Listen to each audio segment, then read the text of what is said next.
ಪರಪ್ಪನಗ್ರಹಾರ ಕೇಂದ್ರ ಕಾರಾಗೃಹದಿಂದ ಇವತ್ತು ಸನ್ನಡತೆಯ ಆಧಾರದ ಮೇಲೆ 77 ಕೈದಿಗಳೇನು ಬಿಡುಗಡೆಯಾಗಿದ್ದರು. ರಾಜ್ಯದ ಬೇರೆ ಬೇರೆ ಜೈಲುಗಳಂತಂದರೆ ಬೆಂಗಳೂರು, ಬೆಳಗಾವಿ ಸೇರಿದಂತೆ ಬೇರೆ ಬೇರೆ ಜೈಲುಗಳಿಂದ ಇವತ್ತು ಬಿಡುಗಡೆ ಹೊಂದಿದ್ರು. ಅದೇ ರೀತಿ ಬೆಂಗಳೂರಿನ ಕೇಂದ್ರ ಕಾರಾಗೃಹ ಪರಪ್ಪನಗ್ರಹದಿಂದ ಕೂಡ ಸನ್ನಡತೆಯ ಆಧಾರದ ಮೇಲೆ ಕೈದಿಗಳ ಬಿಡುಗಡೆಯಾಗಿದೆ. ಈಗ ನೋಡ್ತಾ ಇರುವಂಥ ದೃಶ್ಯದಲ್ಲಿ ಇವರೆಲ್ಲರೂ ಕೂಡ ಹಲವಾರು ವರ್ಷಗಳ ಕಾಲ ಜೈಲಿನಲ್ಲಿ ಇದ್ದು ಆ ಒಂದು ಸನ್ನಡತೆ ಆಧಾರದ ಮೇಲೆ ಅವರ ಒಂದು ಕೆಲವೊಂದು ಅವರ ಹಾವಭಾವ ಜೊತೆಗೆ ಅವರು ನಡೆದುಕೊಳ್ಳುವ ರೀತಿ ಇದೆಲ್ಲವನ್ನು ಪರಿಗಣನೆ ಮಾಡಿ ಈಗ ಜೈಲಿನಿಂದ ಹೊರಗಡೆ ಬಂದಿದ್ದಾರೆ. ನಾನು ಅವ್ರನ್ನ ಮಾತಾಡ್ತೀನಿ. ಸರ್, ಈಗ ತಮ್ಮ ಹೆಸರು ಏನು ಸರ್?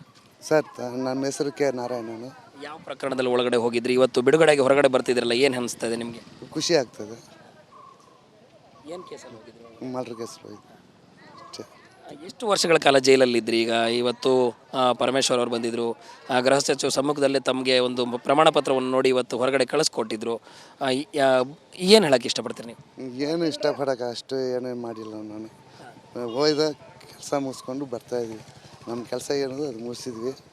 ಕೈದಿ ಆಗಿದೆ, ಇವಾಗ ಬಿಡುಗಡೆ ಮಾಡಿದ್ದಾರೆ, ಬಂದಿದ್ದೀವಿ. ಈಗ ಸನ್ನಡತೆ ಅಂತ ಹೇಳಿದಾಗ ತಮ್ಮ ಏನು ಗುಣಗಳನ್ನಲ್ಲಿ ಒಳಗಡೆ ಪರಿಗಣನೆ ಮಾಡ್ತಾರೆ? ಬಂದು ಯಾವ ಗಲಾಟ ಇರಬಾರ್ದು, ಒಳ್ಳೆ ರೀತಿಯಲ್ಲಿ ನಡ್ಕೋಬೇಕು, ಅಧಿಕಾರಿ ಹೇಳೋ ಥರ ನಡ್ಕೋಬೇಕು.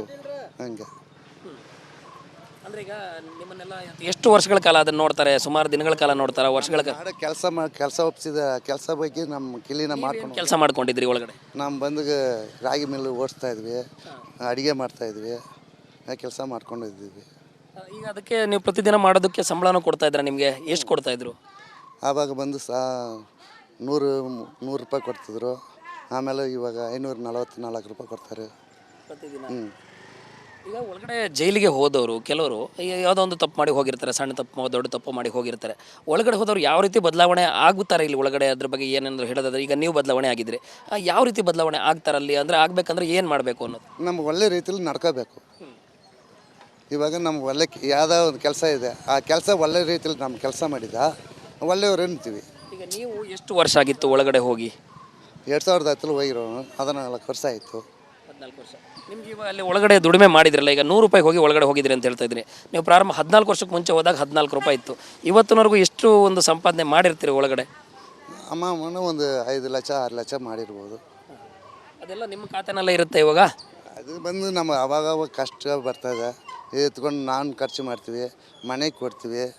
ಈ ಪ್ರತಿಯೊಬ್ಬರು ಮನೆಗೆ ಕಳಿಸೋರು ಇದ್ದಾರೆ, ಪ್ರತಿಯೊಬ್ಬರು ತಗೊಂಡು ಅದೇ ಜೀವನ ಖರ್ಚು ಮಾಡಿಕೊಂಡು. ಈಗ ಉಳಿತಾಯ ಮಾಡಿದ್ರಲ್ಲಿ ಮುಂದಿನ ದಿನಗಳಲ್ಲಿ ಏನು ಮಾಡ್ಬೇಕು ಅಂದ್ಕೊಂಡಿದ್ದೀರಿ? ಮುಂದಿನ ಹೋಗಿ ಗಾರೆ ಕೆಲಸ ಮಾಡ್ಬೋದು, ಇಲ್ಲ ಯಾವುದನ್ನು ಒಂದು ಅಂಗಡಿ ಇಟ್ಕೋಬೋದು. ಯಾವುದು ನಮಗೆ ಯಾವುದು ಅನುಕೂಲ ಆಗ್ತದೆ ಅದನ್ನು ಇಟ್ಕೊಂಡು ಮಾಡಬೇಕು. ಅಂದರೆ ನೀವೀಗ ತಮಿಳ್ನಾಡಲ್ಲಿ ಯಾವುದೋ ಒಂದು ಪ್ರಕರಣದಲ್ಲಿ ಬಂದು ಇಲ್ಲಿ ಇದಾಗಿದ್ದ, ಜೈಲಿಗೆ ಬಂದಿದ್ದ? ಹೌದು ಸರ್, ನೀವೇನು ಹೇಳ್ತೀರಿ?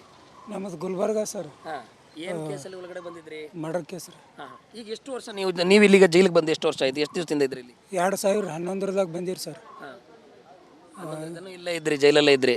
ಈಗ ಸರ್, ನೀವು ಏನು ಕೆಲಸ ಮಾಡ್ಕೊಂಡಿದ್ರಿ ಜೈಲು ಒಳಗಡೆ? ಏನು ಕೆಲಸ ಮಾಡ್ತಿದ್ರಿ? ನಾವು 5 ವರ್ಷ ಗಾರ್ಡನ್ ಮಾಡೀವಿ ಸರ್. ಅಲ್ಲಿ ಒಳಗಡೆ ಏನೂ ಮಾಡಿಲ್ಲ, 5 ವರ್ಷ ಗಾರ್ಡನ್ ಇದ್ದೇವೆ. ಹೊರಗಡೆ ಗಾರ್ಡನ್?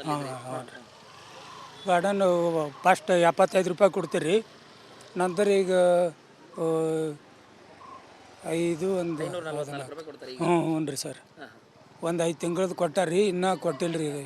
ಇನ್ನೂ 14 ತಿಂಗಳದ್ದು ಬರ್ಬೇಕು ರೀ ನಮ್ಗೆ. ಅಂದರೆ ಈಗ ಈ ಸರ್ಕಾರ ಬಂದಮೇಲೆ ಜಾಸ್ತಿ ಮಾಡ್ತೀವಿ ಅಂತ ಏನು ಹೇಳಿತ್ತು, ಅದರಲ್ಲಿ ಇನ್ನೂ ನಿಮಗೆ ಬ್ಯಾಲೆನ್ಸ್ ಆಗಿದೆಯಾ? ಏನು ಬರ್ತದೆ? ಇನ್ನೂ 14 ತಿಂಗಳದ್ದು ಬರ್ಬೇಕು ರೀ ಸರ್ ನಮಗಿನ್ನ. ಈಗ ಒಟ್ಟು 5 ತಿಂಗಳದ್ದು ಹಾಕ್ಯಾರ್ರಿ. ಹೆಂಡ್ರು ಮಕ್ಕಳು ಉಪಜೀವನ ಬೇಕಲ್ರಿ ಸಾಬ್ರೆ. ಮಕ್ಕಳರ ಇನ್ನೂ ಮದುವೆ ಆಗಿಲ್ಲ, ಅವ್ರ ಮದುವೆ ಮಾಡ್ಬೇಕು, ಎಲ್ಲ ಹೊಲ ಇಲ್ಲ ಏನಿಲ್ಲ ರೀ.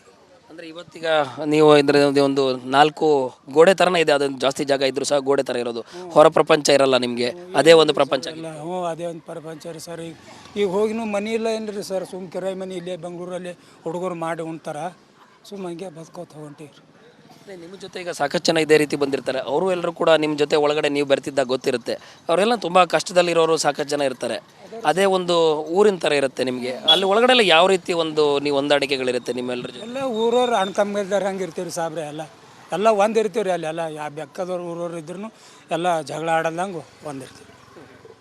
ಇಲ್ಲಿ ಜೈಲು ಒಳಗಡೆ ನೀವಿದ್ದಾಗ ನಿಮ್ಮ ಮನೆಯವ್ರದ್ದು, ಈಗ ನೀವು ಹೇಳ್ತಾ ಇದ್ರಿ ಮಕ್ಕಳು ಮದುವೆ ಮಾಡಿಲ್ಲ ಅಂತೇಳಿ, ಆ ಒಂದು ಸಂಪರ್ಕಕ್ಕೆಲ್ಲ ಹೇಗೆ ಮಾಡ್ತಾಯಿದ್ರಿ? ಇಲ್ಲ ಆಗ್ತಿತ್ತ ಎಲ್ಲ ನಿಮಗೆ?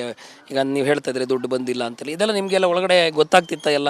ಗೊತ್ತಾಗ್ತಿತ್ತು ರೀ ಸರ್. ಬೆಟ್ಟಿಗೆ ಬರ್ತಿರು, ಹಂಗೆ ದುಡ್ಡನ್ನು ಕಳಿಸ್ತಿದ್ದೇವೆ ಅವ್ರಿಗೆ. ಇವು ಮಿಕ್ಕಿದ ದುಡ್ಡು ಇಟ್ಕೊಂಡಿವ್ರಿ ಈಗ ಮತ್ತೆ ಹೋಗಿ ಅವ್ರಿಗೆ ಇದು ಮಾಡ್ಬೇಕು ರೀ ಸರ್. ಅಂದರೆ ನೀವು ದುಡಿದು ಇಲ್ಲಿಂದ ಜೈಲ್ ಒಳಗಡೆನೇ ದುಡಿದು ನಿಮ್ಮ ಫ್ಯಾಮಿಲಿ ಕಳಿಸ್ತೀವಿ. ಕಳಿಸಿರಿ ಮತ್ತು ಹೊಲ ಇಲ್ಲ ಮನೆ ಇಲ್ರಿ ಸರ್ ಏನಿಲ್ಲ. ಹಂಗೆ ಅವ್ರು ದುಡ್ಕೊಂಡು ತಿಂತಾರೆ ಅವ್ರಿಗೆ ಹಂಗೆ ಕಳಿಸ್ತಿದ್ದಾರೆ. ನಿಮ್ಮ ಹೆಸರೇನು, ಯಾವ ಊರು ನಿಮ್ಮ ಸ್ವಂತ ಇತ್ತು? ನಮ್ಮ ಸ್ವಂತ ನೋಡ್ರಿ ಗಡಿಕೇಶ್ವರ ಚಿಂಚೋಳಿ ತಾಲೂಕು ರೀ ಸರ್, ಗುಲ್ಬರ್ಗ ಡಿಸ್ಟಿಕ್. ಮಾಣಿಕ್ ನಾಗಯ್ಯ ರೀ ಸರ್, ಸಣ್ಣಪ್ಪ ನಾಗಯ್ಯ. ಈಗ ಇರೋದೆಲ್ಲ ನೀವು ಬೆಂಗಳೂರಲ್ಲೇ ಇದ್ರೆ ಇಷ್ಟು ದಿವಸ ಎಲ್ಲರೂ? ಇಲ್ಲೇ ಇರ್ದ 2-3 ವರ್ಷ ಆಯ್ತು ರೀ ಸರ್ ನಾವು ಇಲ್ಲಿ ಬಂದು ಅವ್ರ ಮಕ್ಕಳು ಅದು ಬಂದು. ಈಗ ಏನಾದರೂ ತಪ್ಪು ಮಾಡಿಕೊಂಡು ಒಳಗಡೆ ಬರ್ತಾರಲ್ಲ ಅವ್ರಿಗೆ ಮಾಡಬೇಡಿ ಅಂತ ಹೇಳೋದಾದ್ರೆ ನೀವು ಏನು ಹೇಳಕ್ಕೆ ಬಯಸ್ತೀರಿ? ಹೇಳ್ಬೇಕ್ರಿ ಸರ್, ಬ್ಯಾಡ ಇದು ಇದೇ ಮಸ್ತ್ ಆಗ್ರಿ ಸಾಬ್ರ, ಇದು ಸರಿ ಇಲ್ರಿ, ಇದು ದುಡ್ಕೊಂಡು ತಿನ್ಬೇಕ್ರಿ, ಎಲ್ಲಾರು ಏನೋ ಹಿಂಗೆ ಮಾಡಬಾರ್ದ್ರಿ. ಸುಮ್ಮನೆ ಅನಿವಾರ್ಯ ಆಗಿವರಿ ಸರ್, ಏನು ಮಾಡ್ರಿ.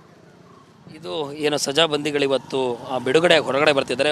ಒಬ್ಬೊಬ್ರದ್ದು ಒಂದೊಂದು ನೋವಿನ ಮಾತಿದೆ. ಯಾಕಂತ ಹೇಳಿದ್ರೆ ಕೆಲವರು ಕೊಲೆ ಪ್ರಕರಣದಲ್ಲಿರುವಂಥದ್ದು ಅಥವಾ ಬೇರೆ ಬೇರೆ ಪ್ರಕರಣದಲ್ಲಿ ಹೋಗಿ ಈ ಒಂದು ಸಜಾ ಕೈದಿಗಳಾಗಿ ಈಗ ಒಂದಷ್ಟು ದುಡಿಮೆಯನ್ನು ಮಾಡಿ ಜೈಲಿಂದ ಹೊರಗಡೆ ಕಳಿಸಿ ಸನ್ನತ ಆಧಾರದ ಮೇಲೆ ಬಂದರೂ ಸಹ ಇಲ್ಲಿ ಮತ್ತೆ ನೀವು ಇದೇ ರೀತಿ ಮಾಡ್ಕೊಂಡು ಯಾರಿಗೂ ಬರಬೇಡಿ ಅನ್ನೋ ರೀತಿ ಮಾತನ್ನು ಅವರು ಕೂಡ ಹೇಳ್ತಾರೆ. ಒಂದು ಕ್ಯಾಮ್ರಾ ಪರ್ಸನ್ ಮಹೇಶ್ ಜೊತೆ ನಾನು ನವೀನ್ ಚಂದ್ರ ಶೆಟ್ಟಿ, ರಿಪಬ್ಲಿಕ್ ಕನ್ನಡ, ಪರಪ್ನಗರ.